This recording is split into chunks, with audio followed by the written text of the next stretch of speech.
Today we're going to be taking a look at the best trailer wiring harnesses available for the 2011 Toyota RAV4. We've got two different kits to look at today. Here we've got our Curt. This is part number C56165. Of course, just like our Tekonsha, this is going to give us a 4-pole flat trailer connector, which is going to deliver our right turn and brake, our left turn and brake, our running lights, and our ground for our trailer, cargo carrier, whatever we decide to operate. Here we have a very similar kit. This is the Tekonsha T1 vehicle wiring harness. Of course, again, the 4-pole flat trailer connector. This is part number 118412. Now the biggest differences that we're going to see from our Curt wiring harness to our Tekonsha T1 wiring harness is going to be the power output. For our running lights on the Tekonsha, we've got 4.2 amps. For our turn and for our brake signals, we're going to have 2.1 amps per side. When we look at the Curt, this is going to have 3 amps for the turn and brake signal per side, and it's going to have a total of 6 amps for our running lights. So with the RAV4, you're not going to be hauling extremely large trailers.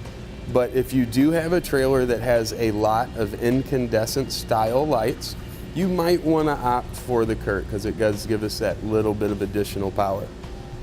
For your standard cargo carriers, for your small utility trailers, or trailers that have a lot of LED lights, both of these are going to work out just fine for you.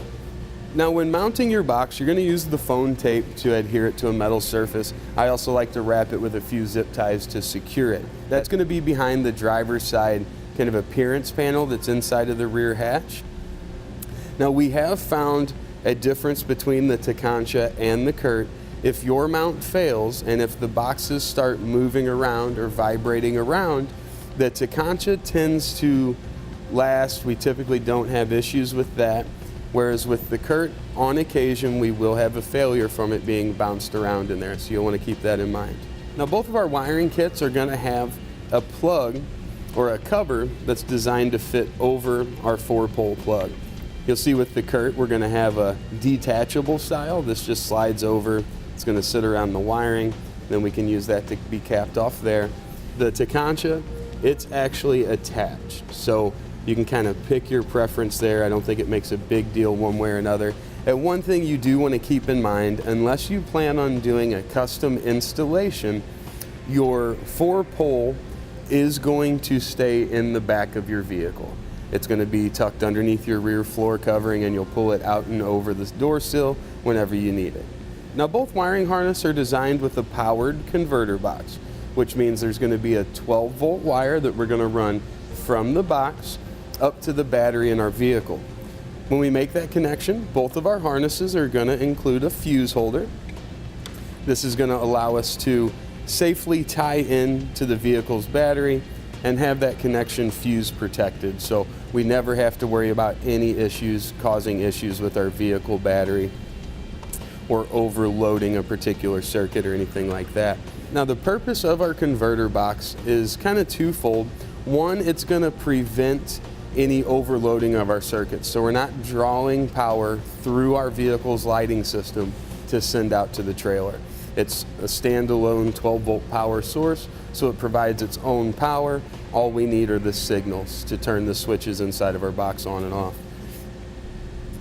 Now this is also going to protect our vehicle by isolating the trailer from the vehicle. So if we have any shorts or any problems with our trailer, we're not going to have to worry about those getting into our vehicle's wiring system and causing us issues there. Now the power converters are going to take the signals from behind the driver's side and passenger side tail light housings. Going to run into our box there, where it's then sent out as a usable signal again for our trailer or for our cargo carrier. Now as far as installation of these go, they're going to be almost identical. Both of them have a ground wire, which are going to require us to use a small 1/4-inch self-tapping screw to secure. You'll secure that to a piece of body metal located close to the converter box itself. Now both kits are going to have the connectors that you're going to need. They're going to have foam tape to help mount our box, and also some zip ties, again, to help mount our box, get everything in there, and also to support our 12-volt wire as we run that up to the front of the vehicle. Now, it would be a good idea to have some extra zip ties on hand, because You want to make sure your wiring and your box is nice and secure, so the more the merrier.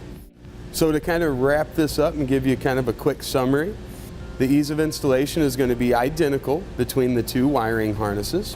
When it comes to power output, as we talked about, the Curt is a little bit higher on the power output side.